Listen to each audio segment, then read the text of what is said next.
Okay, good evening, everybody. Good, everybody settle in. Yeah, please come. So, firstly, thank you for your patience. We got a couple of minutes late, but like I was saying, it is midweek, and this session will definitely blow away those midweek blues. So, let me set the stage before we actually get into the chat. Today, I have the daunting task of speaking to Dr. Anurag Mairal, a man whose resume is so packed that probably needs its own zip code. So, but here's a quick rundown instead of going through his entire CV. He's an adjunct professor of medicine and director of global outreach programs at the Stanford Byers Center of Biodesign at Stanford. You guys also might be aware of the Stanford India Biodesign program, which he pioneered along with Professor Doshi. He's a health innovator, a mentor to entrepreneurs, and now an author as well.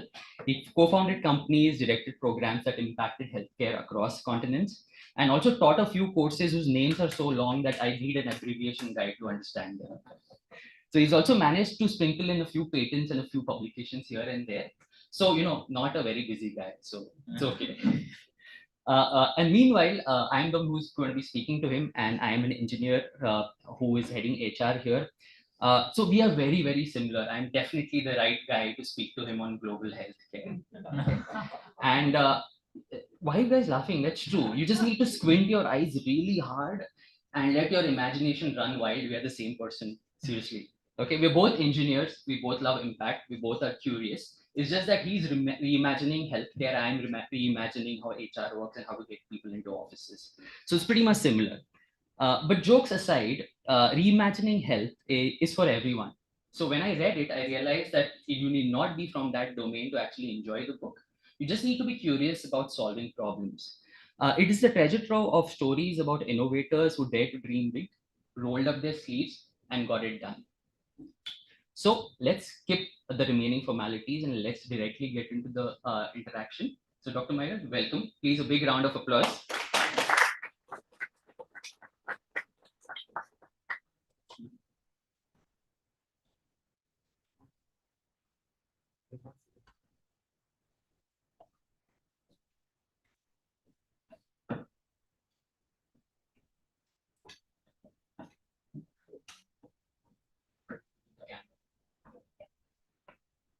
Okay, great.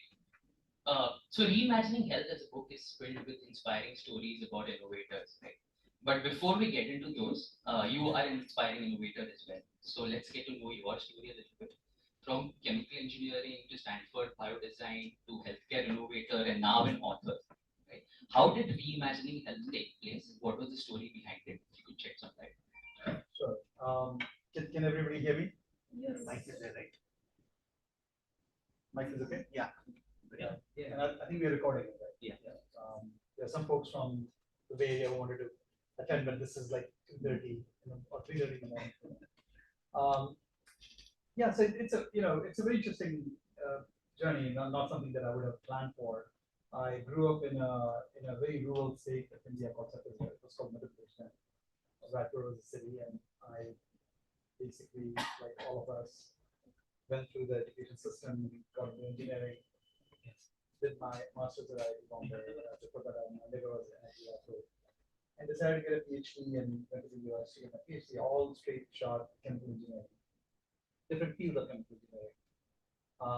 And it was when I was doing my PhD, I realized that chemical engineering is versatile enough to be applied to life sciences as well. My PhD advisor was working on pattern ground formation in alpine sort of locations and medical devices and technology. And I said, oh, this is really, he's a chemical engineering professor, he's doing many different things. And then really opened me up to the possibilities of chemical engineering.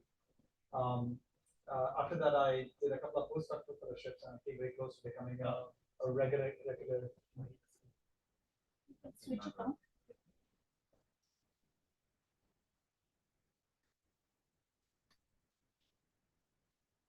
Yeah, now it's better.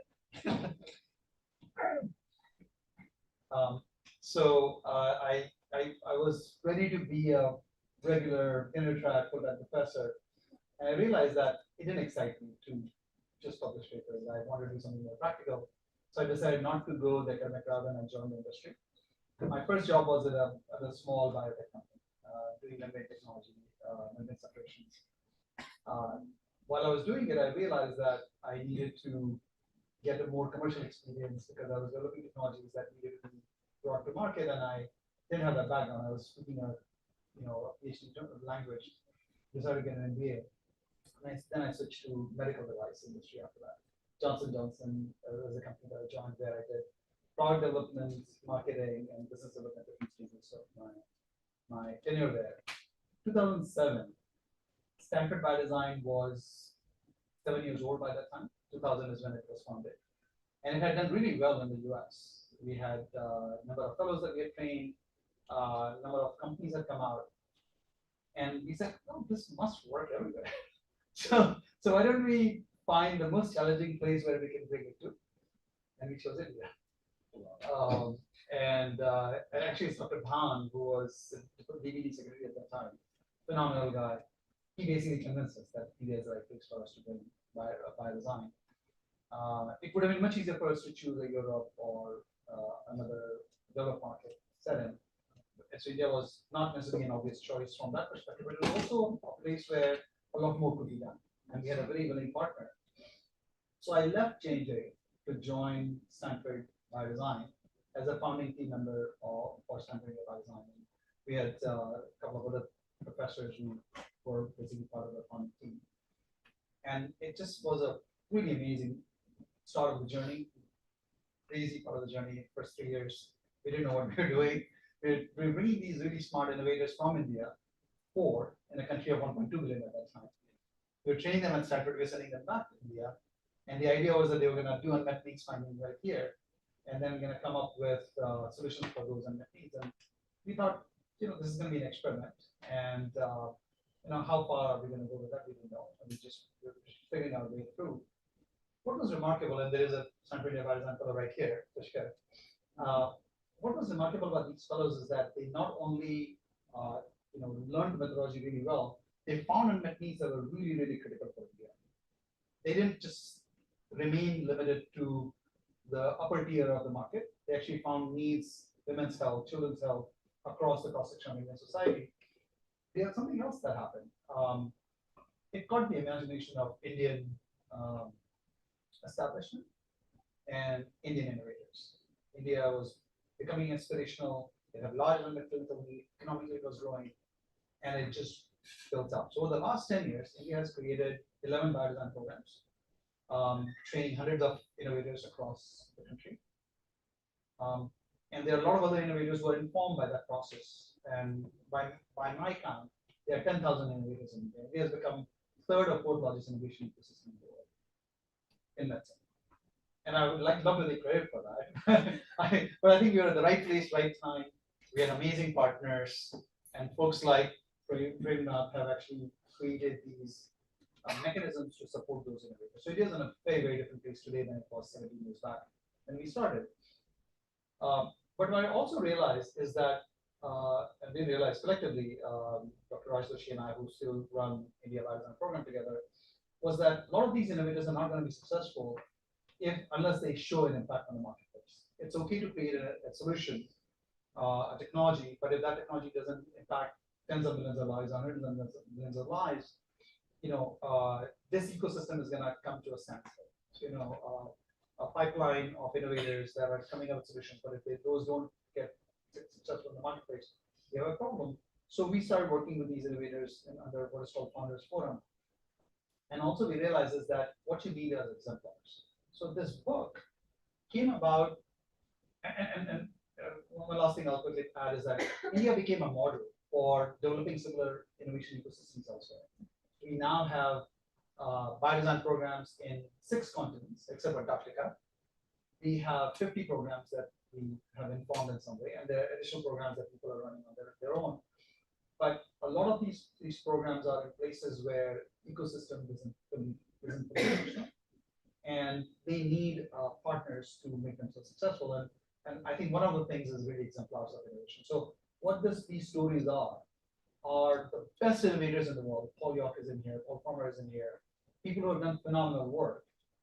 They are creme de la creme of the world's world of medical technology, but they all are very similar to the innovators that exist in India, or in East Africa, or in Taiwan, or in Australia. So they're called inspiring stories for a reason. the hope is that all the innovators see themselves in it and they don't feel discouraged when the hurdles strike them. Because a lot of these innovations took 10, 15 years to become commercial. That's the story. Great. So a lot of things to pick in everything you said, but I'll take the biggest one, or the book and the 18 innovators that you have highlighted in there, right? So when I was going through it, it is very diverse. Diverse innovations, diverse people with diverse backgrounds, and all across the world, right? How did you go about identifying only these 18? And I think the corollary to that question is when I was going through the book, one thing I realized was there was this theme of inequity that all the innovators sense. There's a wonderful line, where I think one of the innovators says that technology does not serve all humanity the same. Right? So when you were going through all these stories, was that in the back of your mind to kind of bring that to the forefront? First of all, for an HR guy, I'm just Yeah, it's really not heard at all. those insights are amazing. I mean, you're spot on. In fact, those who follow my Twitter feed or LinkedIn or my writings or my talks, there's a common theme running across, and that those themes are imbued throughout this book. Now, I'll share three things very quickly, and hopefully, those of you who buy the book and read it. More important is that you read it, whether you buy it or not, because it's really been written for all of you. Hopefully you see these themes. So those three themes. Number one is exactly right. So when you think about the healthcare pyramid, most of the investment, most of the personnel, most of the infrastructure is in tertiary care. Most of the people are in the primary care side. So our health systems are designed in a way to only serve people who have acute problems in tertiary care setting, more advanced settings. Whereas a lot more investment should go here, so a lot more disease can be caught early, a lot more treatment can happen early, more distributed, more decentralized, more community and home-based interventions, which is what it used to be 50, 60, 70 years back. So in a way, we have, ironically, technology, so that's the second part, the technology has moved us away from that equitable delivery of care. And interestingly, technology is now enabling that return to community-based care. So modularization of the technology, miniaturization of technology, remote technologies, and so on. So I think that's a second theme of the book, which is technology can allow us to go back to more patient-centered, community-centered care. And the last piece is about this diversity. I was really half joking when I said HR. I mean, you caught on to that diversity piece, and it wasn't in a woke sense of the word diversity. It was more about, in biodesign methodology, we have 4 fellows in a team. Each person comes from a different background. There's an engineer, there's a designer, there's a clinician. And the point is that your perspectives are different. You're seeing the facts on the ground in a very different way because of your background. And that really makes your understanding of the problem and the solution to that problem far more robust. A good example is transcatheter aortic valve replacement, TAVR, which is a story in the book. If you ask a cardiothoracic surgeon, they would have a no TAVR. Because cardiothoracic surgeons said the gold standard is you do full sternotomy, you open it up, you cut out the leaflets of the valve, you put a brand new valve in there, so you suture it on, and then voila, you got a fully functioning valve which opens up fully. Well, except 80, 90-year-olds don't need fully open valve. So what you do is you put from transfemoral approach, you put a valve inside that disease valve, and valve opens to a certain degree, and that's enough for the grandfather to play with his grandson, or the grandmother to spend time with their grandkids or whatever, right? So I think the perspectives of engineers was important in that. Perspective of community folks was important in that. So that diversity is a very important piece of innovation, and what we found in biodesign to be very powerful. Well, if you take that to its eventual conclusion, we need diversity of communities that should be part of it. We need people on the ground who are part of the communities, understanding the unmet need and contributing to the solutions of those. So if folks at Stanford Biodesign fellows being trained in the US with no connection with India, develop solutions for India, that would be counter to the philosophy of biodesign. So that's how we created India Biodesign. That's how we created East Africa Biodesign. So that diversity is very important. So the third key theme of the book is distributed innovation. There should be innovators in every part of the world working together with other folks from around the world to identify unmet needs in their communities and solving those problems. Can I just interrupt for a moment? Can you just move that mic to the other side, because I think you're facing that side, so it's somehow not catching. Sure. Yeah. Let's give it a try again. Okay, is that better? Yeah, so a couple of questions there. Love the idea of distributed innovation. A follow-up to that is, what is the role of course, community development, I understand, but what is the role that governments play in making that happen? Yeah. So, and I'm going to go commercial here. So there are 4 channels for any health technology to scale. There's I'm talking about India, from India's perspective here. Indian private sector markets, Indian public health markets, global health markets, which is really WHO and all those folks that be involved, UNICEF, and developed markets, right? US, Japan, EU5, and so on. In public health markets within a country, in like India, and global public health markets, you really need government stakeholders or similar entities to play a role in enabling access to those technologies, because the markets don't function very well in those markets, in those settings. So you want government to be part of it, but you want them to be a partner with innovators. So for example, the work we've been doing last 4 or 5 years, we've been working with federal government first, central government in India, but last 5 years increasingly with state governments, Uttar Pradesh, Karnataka, Maharashtra, Chhattisgarh, various states, bringing them together to help inform the policy that would facilitate more innovations being incorporated in public health system. I think many of you know, those of you commercializing in public health system, there's a tendering process, which is a very bureaucratic, very sort of British legacy in a way, there for a reason, but it requires 3 bids. An L1, you get the lowest bid is what wins. Well, if you have an innovative product, there's a first innovation of its kind in 50 years in the space of neonatal resuscitation. You're not going to have 3 technologies that are disruptive like that. You're going to have only one. How do you bring that technology into the healthcare system? How do you make sure that these innovations actually bend the cost outcome curve? For that, you need new policy framework. So we were advising the state governments on thinking about new policy framework. That's their role. Their role is not just to create a budget for procurement of these technologies, which is very much part of their responsibility, so that the patients who are in their communities, in their states, are provided good care for, but also they create new policy frameworks to facilitate that entire ecosystem. And fortunately, I'm so thrilled about this change in India. States are being very competitive. They see 3 values coming out of it. Number 1, they have innovative solutions coming out from within India for the patients in their own states. So that's number 1. Number 2, it's creating an economic activity in their states through these innovators because they're building companies. So that's the second one. And third, it's potentially creating a net potential for a net export of these technologies outside of India for similar settings. So it's really setting up global, at least leadership within India or global leadership, and many of the states are very savvy about it. So I think government has a role to play, but not in the context of let's manage the cost while we provide care, but it's far more sort of proactive and far more future leading. Right. So interesting thing about cost. So a few of the stories in the book also speak a lot about frugal innovation. Foldscope being the one which I think is most popular and most people know about. We have a lot of biodesign fellows in the audience as well. Like what is your philosophy on that?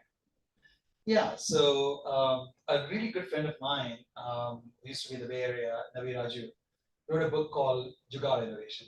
And I have a major allergy to the term Jugaad.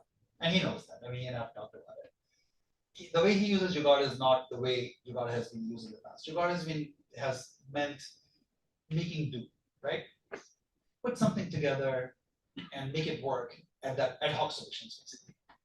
And that has undercut structured innovation.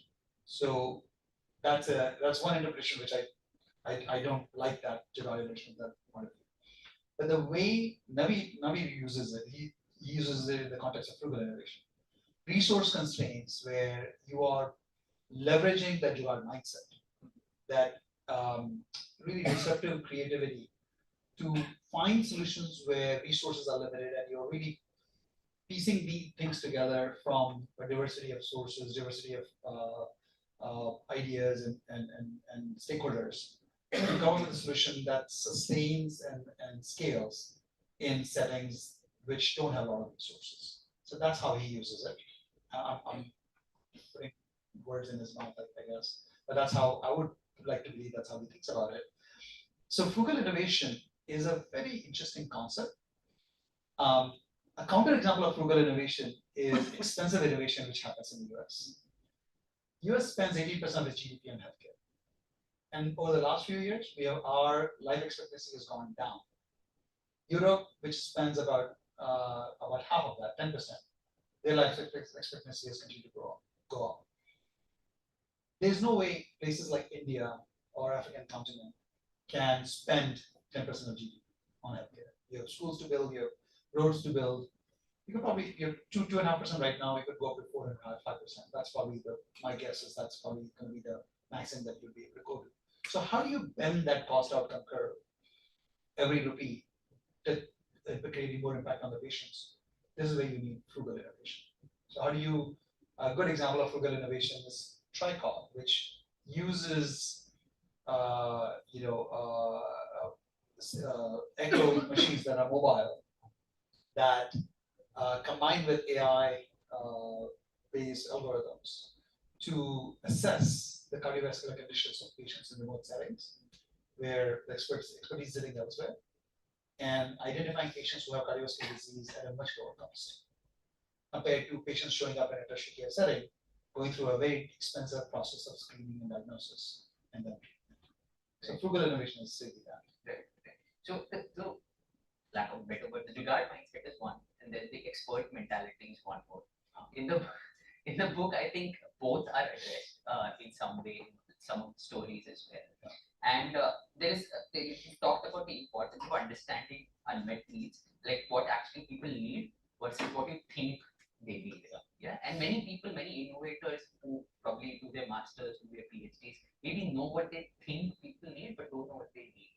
Right. So, what would you advise a young innovator on this? Excellent question, and again, very insightful. I think so. Methodology, partisan methodology talks about there are three phases to it: identify unmet needs, and only then invent a solution, and then implement it. Right? Sounds straightforward, but unfortunately, in innovation space, a lot of it is technology driven. Start with the solution first. So deep understanding of problem allows you to prevent a lot of mistakes from happening downstream with the technology push. What happens with expert mindset is that experts feel that they know everything. I give you an example of cardiothoracic surgeons and the transcatheter aortic valve replacement. That would never have happened unless Stan Rowe, who's in the book, had sort of pushed for that. So I think what's needed is a blend of the two. You need experts for making sure that we don't make naive mistakes. But you also need young innovators or innovators who are naive to that space, but are very creative and very, needs focused to ask questions. Like, why not this? In fact, that's part of the partisan methodology where you ask these questions. Why is it being done that way? Why can it not be done this other way? So you pose a lot of questions. You probe a lot of pre-established notions about particular clinical care, for example. You need both. Needs definite, but both of the experts and the new to the field, novices to the field, the engineers or designers who may not be deeply engaged in that space, need to work together to look at those questions in a sort of a much more meaningful way. While experts bring in their knowledge of the field, but they don't, suppress the doubts or the questions that are coming up from those that are novices in the team. Just before I flew to India, I was meeting with Dr. Jay Bhattacharya, who was a colleague at Stanford. He's a new nominated director for NIH, not yet confirmed, in the new US administration. And he was talking about how there is this asymmetry in the world of healthcare innovation and health research, where senior folks basically dictate the work that is done, and a lot of young innovators don't really get space to do a lot of innovative work because funds, grants, are all controlled by the senior people. And he wants to undo that. He wants to change that. That's very much in line with with your question. I think we need both, new innovators being part of the journey, and I think there are a lot of folks in the room that represent that. But also, you need, people with less hair like me, at least being part of the journey. Yeah. There are places where we can have, but we need to know where our limitations are, and we need to know where our strengths are. Okay. So staying on this, so you gave the example of Stanford and the innovation that they came up with. So one of the major challenges they faced was when they went to raise funding for their company. At the end, it was some expert dictating who had never seen such a technology before and thought that it can't be done, because of which they faced major hurdles to get funding. So is that still the case for innovative technologies, or do you see that changing? No, disruptive technologies will always face that. There will always be skeptics. Human beings are very hard to change. I mean, we are creatures of habit, and especially the more training you get in a particular thing, the less likely you are to like new ways of doing things. We're comfortable with the status quo, and so that's why there are very few people in the society that do disruptive innovation, and they are the ones who change the world. Actually, there's a famous Apple ad which talks about Mahatma Gandhi and others who are basically these odd ones or these unique ones, or different ones who basically really change the world, right? It requires those very few. And I think it always will be. There will always be folks that will question, why do we need to do this?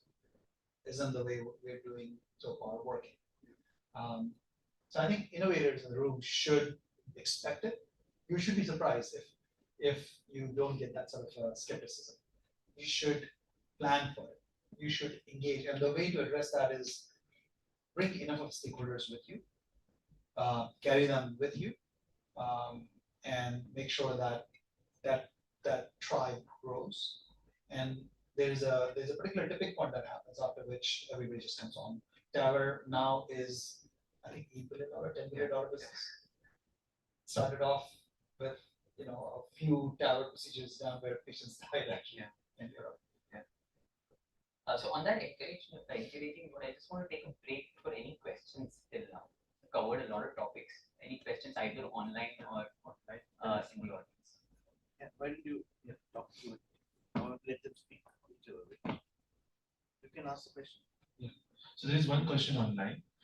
Given that the healthcare affordability is one of the biggest challenge, what 5 key aspects an innovator needs to understand or needs to ensure while working on solutions that break this barrier?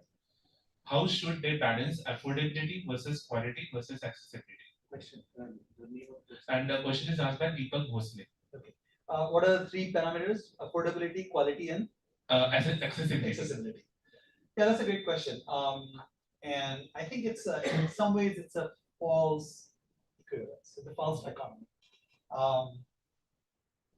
Number one thing, and probably all 5 are that, your solution should be needs driven. And needs not just clinical needs, but also the market need. And market has many elements to it. Reimbursement is part of it, payability, affordability. Wow. If in a place like India where a lot of folks are paying out of pocket, that needs to be part of it. Cultural constraints should be part of it. The training needs. A lot of technologies don't scale in places like India because the training just isn't there. I have a personal story. My mother got her pacemaker procedure 15 years back, and we had to fly her to Delhi to get it done with Dr. Balbir Singh. 4 years back, when she needed a second procedure done because the battery had run out, in Raipur, which is a tier 3 city, but tier 2 now, they had 4 cath labs that could do the procedure. In those 10 years, lots of training had happened. Lots of clinicians had been trained in that technology, and there were enough distributors present, enough technical capacity that was present, and I think that's a barrier. And so when you're looking at unmet needs, we should be looking at unmet needs from all aspects of unmet need, not just clinical, but market and all elements of market. Question from the audience. Hi, just one thing. Yeah, hi, I'm Subir, and my question is, do you see any merit or any role of open sourcing of intellectual properties in this, because the need is always going to be there of innovation, and if you have IP, then it goes into this loop of funding, whatever funding will allow, only those technologies will go ahead, and then affordability is a problem. Yeah, it's an interesting question, and I have mixed feelings about it. When I was at Path, one of the things I didn't mention about my journey, I took a sabbatical from Stanford for 2 years to go work at Path, which is a global health NGO. And I was running this technology solutions program, which had 100 technologies in development, some amazing technologies that had touched billions of lives, actually. And there were some technologies there that Path was working on that were open source. In fact, we had made it open source. We had created the solution, and then we had made it open so that manufacturers in local communities, local countries, Indonesia, elsewhere, Malaysia, they could actually manufacture those units, and they can sell them at the appropriate price point based on our guidance. And that model sort of worked. But what happens with open source is that with the current model of funding, if you don't have IP, investors are not going to invest because they want returns. The financing model is just not there for open source to be a viable commercial enterprise. I'm not saying that it cannot be done, but at least we haven't figured out how to make that work. So in this day and age, with the current constraints that we have, my recommendation to innovators is to focus on creating your IP and raising enough resources to develop the solution and commercialize it, scale it. Honestly, there are lots of innovators working on lots of problems. There will be solutions that will be competing with yours. Your real impact is going to come from scaling that intervention anyway. So I think this open source is not necessarily making things easier for you, especially in the early stages. Not to say that it can't be done, but I think it requires some disruptive thinking there. Thank you for such an inspiring session. I just wanted to check, how did you manage to build up the team? I remember you mentioning 4 people, engineer, somebody from design, somebody from a clinician, and one more person I forgot. If you can just repeat that. Yeah, it could be a business person, it could be a regulatory person. So it's a diversity of teams. So I think when we put the teams together, we have teams of 4, and when we put the teams together, we look at their different backgrounds and what fits. So we are usually recruiting for the team. We're not recruiting amazing individual performers.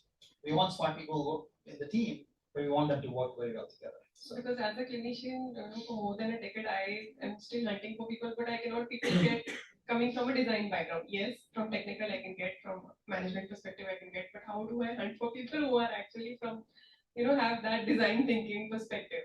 So what is the platform, I would say, if you can share? There are a lot of biodesigners in the back now, so I think you're a rich trove of talent to tap into. I think India is doing very well. I think India probably has more biodesigners today than maybe US has more, but among the other countries, I think India has quite a few biodesigners now.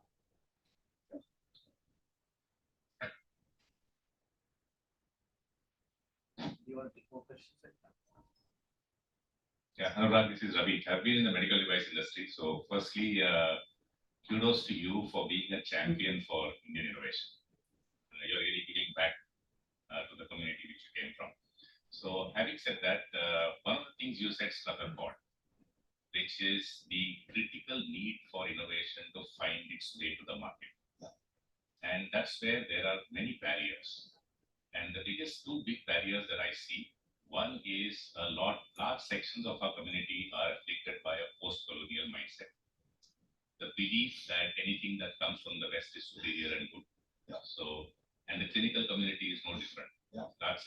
community are afflicted by this. And second is an unfortunate lack of national pride. Unlike France or Japan, where there's a lot of pride in what comes from within. So the combination of these two factors creates barriers. Yeah. And our clinical community is no different. And that creates a very big barrier for Indian innovation to find its way into the market. Because there's a lack of inherent respect and faith in the ability of an Indian innovator to actually come up with a solution that works. Yeah. And a lot of these people, I'm sure this resonates with a lot of people who have tried to approach the market. So what I think and what I believe is a program like Stanford India Biodesign could do more in terms of advocacy, particularly amongst the clinical community, who is the largest segment of the market, to sort of change these mindsets. It's not going to happen overnight, but if there's something that can be done, an effort can be made to slowly start influencing them to at least, change the biases. Yeah. So that's what I believe could be done. Your comment. So Ravi, first of all, thank you for your work, and thank you for letting us do what we've done in the last 17 years. I think we have found a very welcoming environment. Often a country or society or community gets what it wants. So ultimately, the fact that we have survived here for 15, 17 years, we have made the impact that we have, is a reflection on India, as much reflection on India as it is on our commitment to India, right? And of course, there's a bias that I have because I grew up in this country and so on, but I think India welcomed us and we work with Indian stakeholders. Everything you said resonates very, it's actually what I feel as well. But I'm telling you, the game is changing. A lot of innovators in the audience actually don't think, they feel that they are doing good work and they are doing something that is disruptive, leading edge. And unfortunately, that post-colonial mindset, which started with Macaulay 300 years back, is going to take some time to change.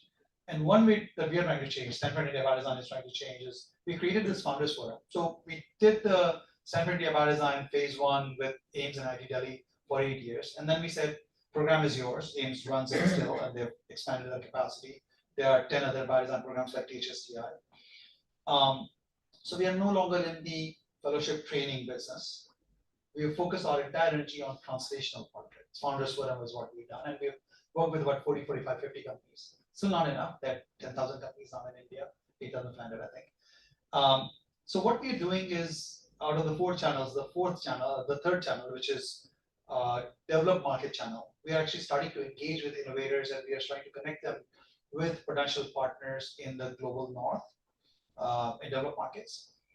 And to the extent that these partnerships succeed, it creates that aura, that branding, that trust, that confidence. If Medtronic is working with Cure AI, or if Boston Scientific is partnering with us, it automatically creates that. So unfortunately, we have to approach it that way. We shouldn't have to approach it that way, but we are having to. And the other thing that we've also realized is that us being involved, Stanford Bio University being a good brand, working with Venture Center, working with other organizations like that, which are premier organizations in the country, we bring our complementary strengths, and we're working with states now. We just did a letter of intent with Karnataka government. We did last year with Uttar Pradesh government, where they are promising to change the policy framework to procure India-born technologies. So we are working on the ground here, from within the system, and then we are also taking these technologies outside of the system to develop markets and bringing them back. So those are the 2 approaches that we use. Can I make one suggestion? Yeah, please. Perhaps think of major clinical specialties, maybe 3 or 4 of them. Just 1 minute. Orthopedics, cardiology, gastroenterology, 3, 4 of them. Pick a few clinical specialties.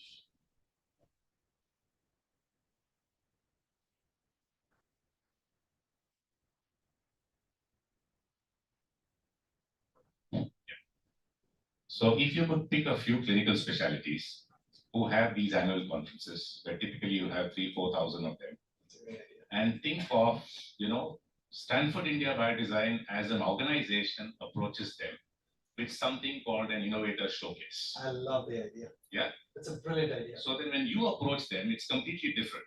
It's very different for an individual innovator approaching them to try and showcase a technology, because then it simply becomes a retail kind of situation where what will you pay? And 5 lakhs, 10 lakhs to sponsor this diamond sponsorship, platinum sponsorship, and we'll give you a talk. Now that really doesn't make sense. Yeah. So if you can approach them at a different platform, get a 1 hour slot or something in the main plenary session, Absolutely. and then you Stanford India showcases what they're doing, what they've done all over the world, maybe a 20-minute presentation, followed by star innovations, which are likely to go global from India. Yeah. No, I think it's a brilliant idea. We should chat separately. I think that I definitely would follow up on that. That's a great idea. Thank you. So some interesting suggestions. We'll come back to the question answers in some time. So coming to the last leg of the discussion. So I wanted to come back to the book and you as an author. So one of the other recurring things that I noticed in the book amongst all the innovators was the amount of empathy that all of them had towards their patients or towards the problems that they were seeing. Have you seen that as a recurring trait in maybe your biodesign fellows or all the innovators you've met across? Yeah. So empathy is the starting point for biodesign framework. You cannot find unmet need unless you put yourself in the shoes of the stakeholder. And empathy is different from sympathy. So in fact, I don't know how many of you have seen the biodesign book, it's pretty thick. That the first chapter actually talks about empathy. So absolutely, I think, and what the way biodesign process came about, well, innovators like Paul York, who had been very successful, realized that there's a method to the madness. And they realized that empathy is a starting point for it. So it's not an accident that all the innovators that you see in that, and all the innovators in the room here, that they have a high degree of empathy. And again, I'm differentiating it from sympathy. Sympathy is your view of somebody else's problem. Empathy is when you are putting yourself in the shoes of that stakeholder. That all of them actually they get to that success because they have developed a high degree of empathy, and that they have come up with solutions for that stakeholder or that user.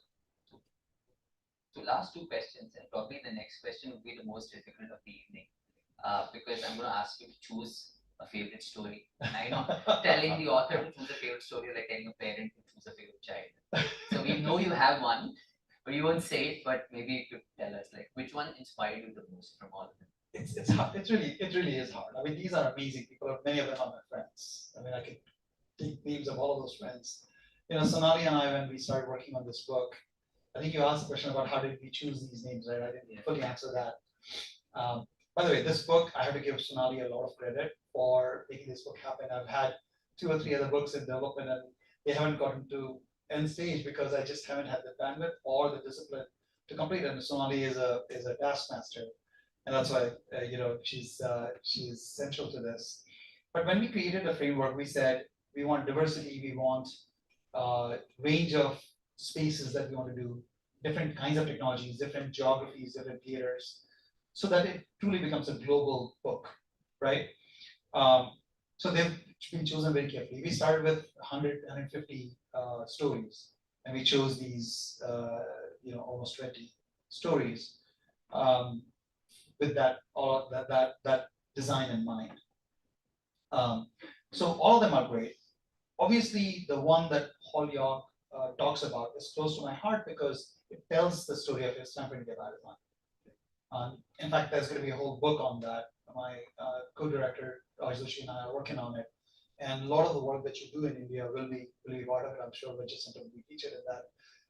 TGSTI institutions in India that have contributed to that journey will be part of that book. But a lot of that started with what Paul created. Paul created an environment in which folks like me, we are oddballs. We are not traditional academics. We come from the industry, and we've done lots of different things. So creating space for people like us who are stubborn and who don't give up, and sort of creating that safe space for us was he gets the credit for that. He gives us the credit for doing Stanford India Biodesign program, but he as a leader created that space, and his innovation is the program. His innovation is Stanford Biodesign program. So it's close to my heart for that reason. Okay. Yeah, but I think all of those stories are really, really close to my heart. A little diplomatic, but a little.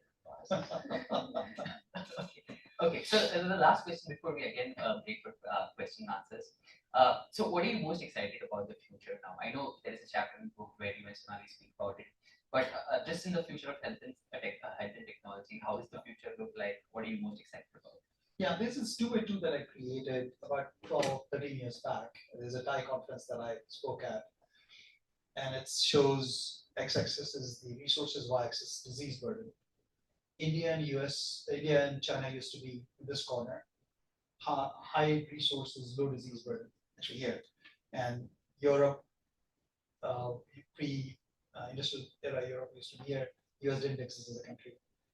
And then post-industrial revolution, they swapped their places, where India and China had fewer resources, a lot more disease burden. Post-industrial revolution, Europe and then US later, and Japan then had a lot more resources, not as much disease burden.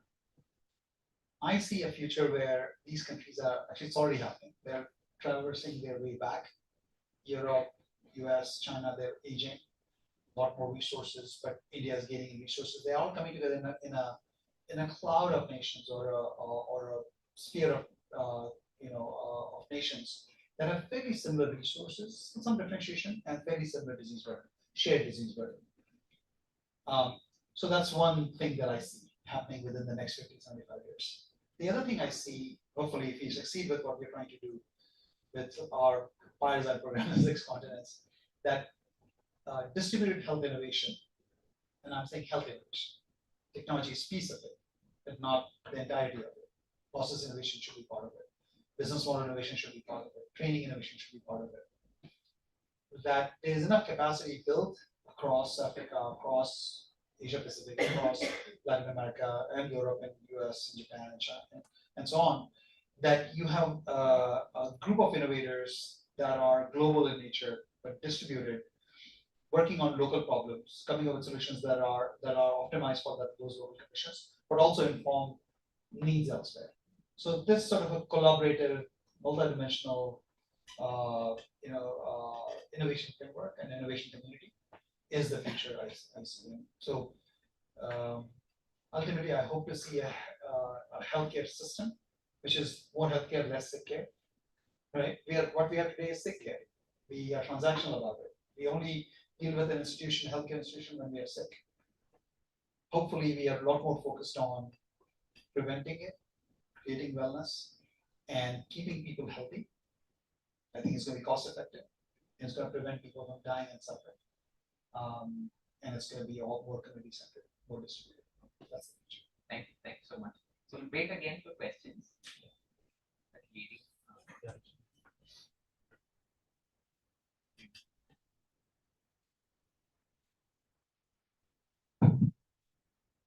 Good evening, sir. My name is Supriya Upadhyay, and I am an SIB Biodesign Fellow from Trustee. Sir, I have 2 questions. First, I wanted to ask you, as India spent 2.6% of its GDP on health sector, so what you would like to say us as a young innovator, which are risking their career to start something new, and so what you like to tell us? What you That. Your feedback. Feedback. And we Maybe. need to move a little bit. Stand up and come this side. Come on the side here. Away from this. Go ahead. The center might be good. Even that has a maybe in the center. So adding to that question, what do you see India future in as an innovator? How can you think that India is going towards in health sector? And second thing, I was just speaking to one of the audience, just got to know that the unmet need you are saying, it's depend upon, because India is diverse country. So even in Chhattisgarh, you was saying that there is one hospital JSS. So storing the drugs in a cheaper freeze. So that kind of also, we need to have developed rather than a device, medical device, we need to store the things also. So these are also varied. So in the market, there is a limited scope only, na Chhattisgarh or some state, the poor state. So how, as an innovator, we can risk our career in that kind of? Great question. If if my kids who are doing postgrad now, if they'd asked, should I invest all my energies in health technology innovation for India 20 years back, I would have said, are you crazy? But not really. I mean, I a lot of respect and admiration for all of you for taking this on. It's actually people who take early risks are the ones who actually create the space. So those of you who have been part of this journey last 17, 20 years would have written a new chapter in India's health history.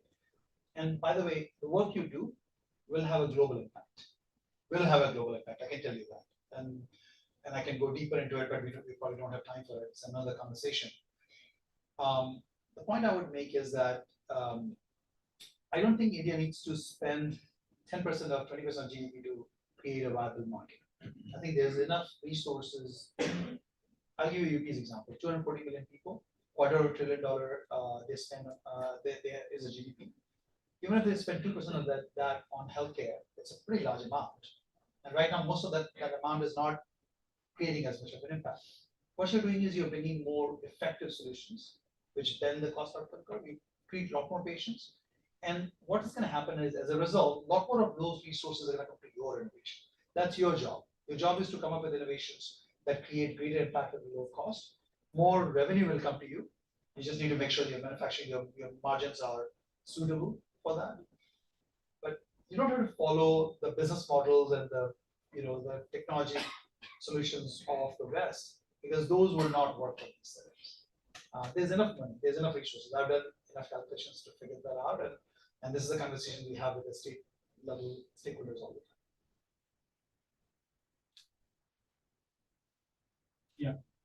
I'm Vivek Mohile, and my question is triggered both by what you said about the current model in sick care and what Ravi talked about, which is, can we innovate without the sort of post-colonial mindset and inspired only by Western models. So one of the challenges, I think, is that today a lot of healthcare is sort of molecule based, and therefore there is only one standard of evidence, which is the double-blind controlled trial and so on. Yeah, RCTs, randomized controlled trials. Whereas with a lot of innovations which might come from, I'd say, non-Western systems, including say yoga, and we talked about mindfulness, which is really inspired by Indian meditation traditions. It's very difficult to have that same standard of evidence. Now, luckily with mindfulness, for example, a lot of other modalities of evidence, which is say imaging studies on the brain and fMRI studies and so on, were able to convince. Do you see that the West is now opening, or not the West, but generally, let's say, science and academia is opening up to say that there are other standards of evidence and some thoughts around that. So could be Africa as a source of traditional medicine and so on. And we need to subject these to standards of evidence, but the standards of evidence need not be the same as what is applied for a molecule-based approach. Yeah, this is very close to my heart actually.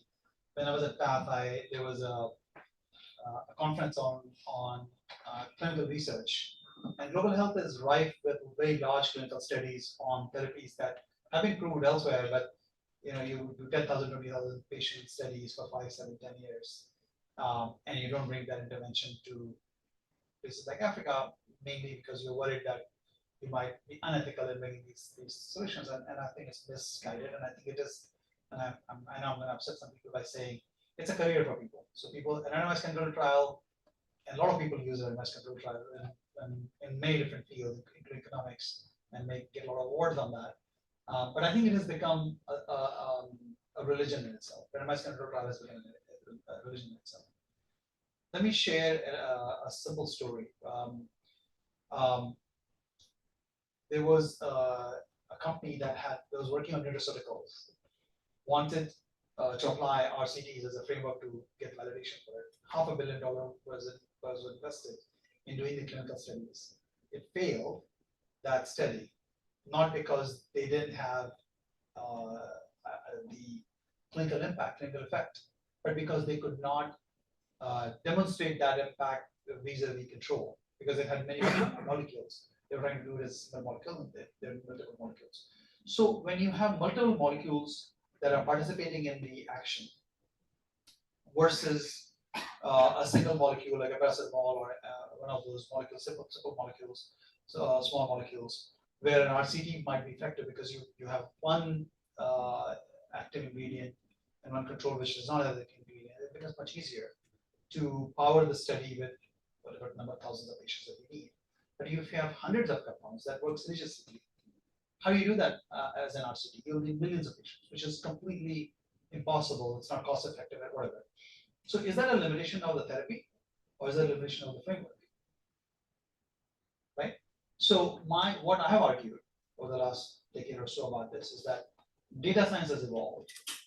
A lot of health systems, including in China, are using real world evidence. So they separate out safety from efficacy. Safety you absolutely can ensure, but efficacy you prove with real world evidence. You add real world evidence to some randomized controlled trials you may do. So you need innovation in evidentiary framework. Unfortunately, too many people have built their careers on RCTs, so they push back. And for them, scientific rigor is only RCTs, which I push back on. I ask them, what framework would you use for a therapy, a cocktail that has multiple drugs? What framework would you use? Would you use RCT? You can't. It's impossible. And very interestingly, for engineering solutions, you don't have something like an RCT. It seems like, okay, a stent, it's obvious it works, but it's not a molecule-based approach. Yeah, but you still do RCTs. You still do RCTs. But there's still a lower barrier, I think, to acceptance because there is some view that intuitively it works. So let's at least go ahead and try it. Just saying. No, I think the effect size is much larger with medical devices like stents and so on. So it's much easier to do RCTs on that. But with drugs, the effect size is so small that you need enough power in the study to get the effect. I think that is. No, I just wanted to add a small comment. I don't need the mic. Yeah, Human biology is so complex that you often have an inability to need it for the start. So it's just a follow-up point that sometimes RCTs, you have repeat studies, but the results are not able to be replicated. Can you keep it closer? That is because there's a difference in genomics, across populations. So we need India-specific studies, and also very difficult to separate out the confounding factors. Absolutely. So I just think that. Yeah, RCT is a very effective tool. Real world, moving to the real world and trying to see results. Yeah, and then large countries like China that are big. So China has its CTM, Chinese traditional medicine. They realized this early on, and they've been pushing that. In fact, it's a requirement for many of the therapies to have real world evidence follow. So we have time for one more question. Probably somebody on next.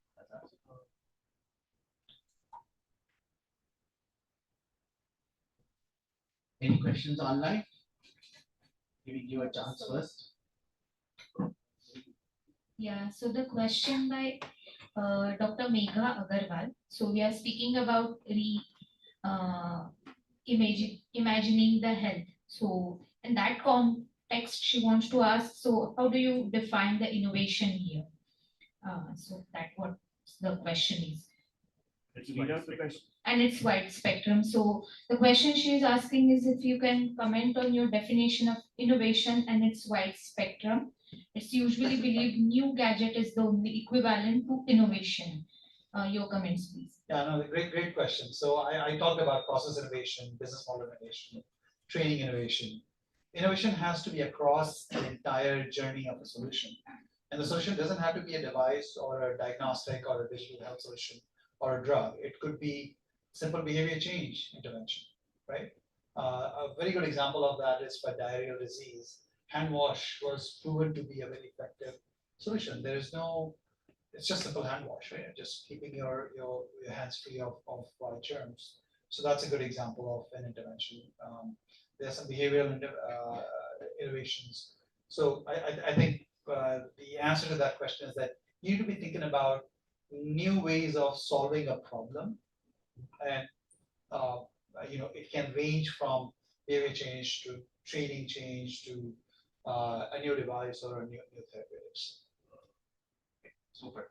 I think that's all the time we have questions. Of course, there are snacks outside. We can continue the discussion there. Thank you, Dr. Mairal, for all the information. I definitely learned a lot.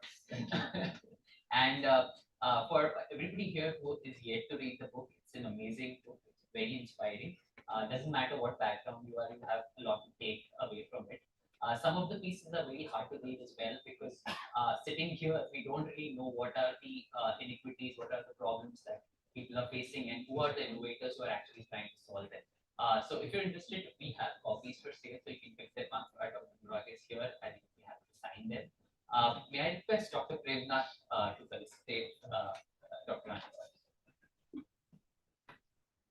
Well, first of all, thank you.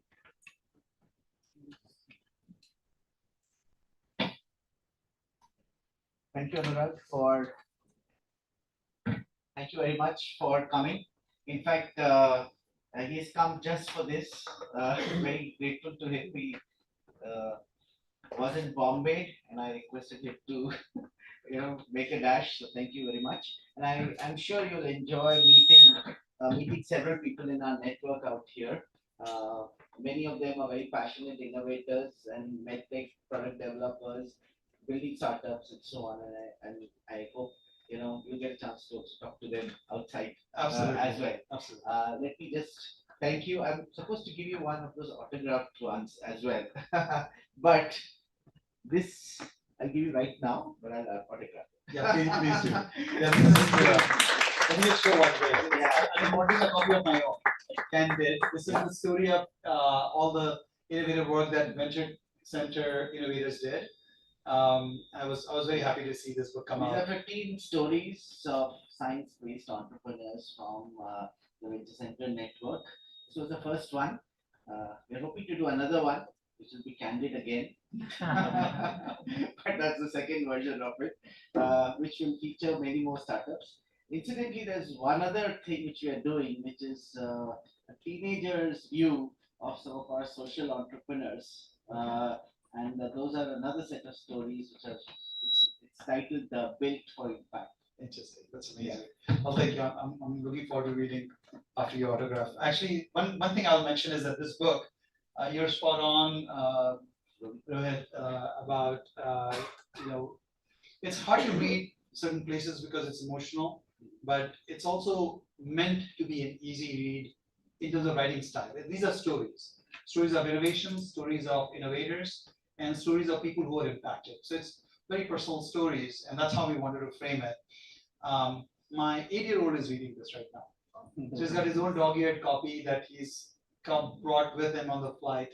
He's like, I think, 4th or 5th chapter now. He doesn't understand all the words, so he's asked me to, explain those to him. But my hope is that not only you all read this, but you have your, younger siblings or those of you who may have kids, have them start thinking about it, because problem solving doesn't have to be limited to only some highly trained innovators. Problem solving can happen at very young age and very early on. You can train them on that. So that's really, I'm hoping the schools actually read books like these as well. Yeah. So thank you.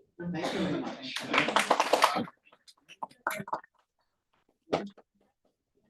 How's that? Oh, that's good.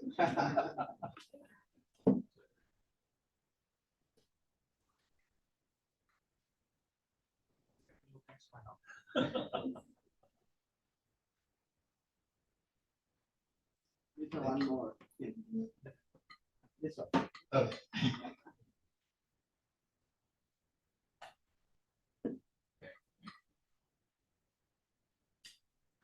But it's available on Amazon. We managed to get some. Yeah, if you thanks if you get the copy from Amazon, please do put your reviews in. Apparently, that's really important. I'm learning. Sonali is teaching me a lot about this. So please do put your reviews. We really value it, and I think that feedback will help us also to provide some feedback in there as well. And next time I'm here, I'm happy to sign. So I'll be back here in March. Venture Center is very, very close to my heart. This copy is for you, but I'm going to be there. Thanks to all participants, online and offline, for joining. Please do scan the feedback form QR code, which is given at the entrance appendix. And online participants, I have pasted the link. Please click on it and share your feedback for the session. And please have snacks at the outside lecture theatre. And this is the time for your networking. Thank you. So